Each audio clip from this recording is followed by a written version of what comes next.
Welcome to my YouTube channel. வாங்க, இன்றைக்கி நம்ம பார்க்க போகிற வீடியோவை நமக்கு யார் ஸ்பான்சர் பண்ணுறாங்கன்னா பைமோட் மொபைல் அப்ளிகேஷன்.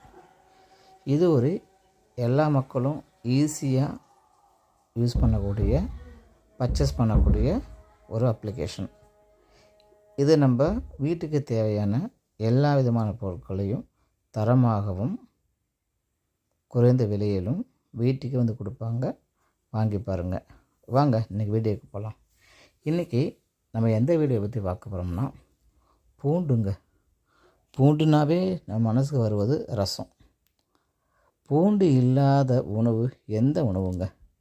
நீங்கள் எந்த உணவை எடுத்துக்கிட்டாலும் அதில் பூண்டோட யூஸு கண்டிப்பாக இருக்கும். ஏன்னா இது இரத்த அழுத்தத்தை குறைக்குது, இதய நோய் வர்றதை குறைக்குது. முக்கியமாக மூளை இருக்கு இல்லையா, மனிதனுக்கு முக்கியமானதே மூளை தாங்க. அந்த மூளையோட செயல்பாட்டை சீராகவும் அழகாகவும் மேம்படுத்துது. மனுஷனுக்கு அமைதியை கொடுக்குதுங்க.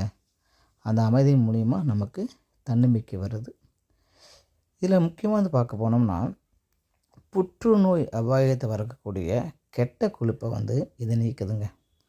முக்கியமாக கொலஸ்ட்ரால். இந்த கொலஸ்ட்ரால் அதிகமாக இருக்குங்க.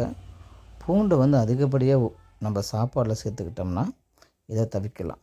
அது மட்டும் இல்லைங்க, பூண்டை ரசத்தில் போட்டு சாப்பிட்லாம். முக்கியமாக பார்த்திங்கன்னா இதில் அல்லிசின் அப்படிங்கிற ஒரு கலவையை உருவாக்குறதுனால உடலில் இருக்கக்கூடிய கெட்ட கொழுப்புகளை இது நீக்குதுங்க. அது மட்டும் இல்லைங்க, இப்போ நம்ம சிக்கன் ரைஸ் எடுத்துட்டாலோ இல்லை மட்டன் குழம்பு வச்சாலோ எதை எடுத்தாலும் சரிங்க, பூண்டோடு நம்ம யூஸ் பண்ணுறோம். ஏன்னா பூண்டில் பார்த்திங்கன்னா தல்லிசீன் அப்படிங்கிற இந்த அமிலம் இருக்கிறதுனால கொழுப்பு இருக்குது பார்த்திங்களா, இந்த கொழுப்பை குறைக்குதுங்க.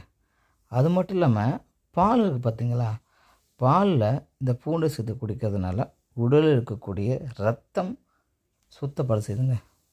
ரத்தம் சுத்தம் ஆனாவே உடம்புக்கு வேறு என்ன நோயும் வரப்போகுது? வேறு ஒரு நோயும் வராது. இரத்தத்தை சுத்தப்படுத்தலில் பூங்கோட பங்கு ரொம்ப அதிகமாக இருக்குங்க. அது மட்டும் இல்லைங்க, இம்யூனிட்டி பவர், மனுஷனுக்கு தேவையான இம்யூனிட்டி பவரை இது அதிகப்படுத்துது. அது மட்டும் இல்லைங்க, கொலஸ்ட்ரால் நீக்குது. அப்புறம் இதை ஆன்டி கேன்சர்னு சொல்லுவாங்க. ஏன்னா அது என்ன ஆன்டி கேன்சர்னால் கேன்சர் நோயை வராமல் இது பார்த்துக்குதுங்க. அப்புறம் சில பேர்த்துக்கு சிறுநீர் அதில் பிரச்சனை வரும். அந்த பிரச்சனையை இது நீக்குதுங்க. நன்றி, வணக்கம்.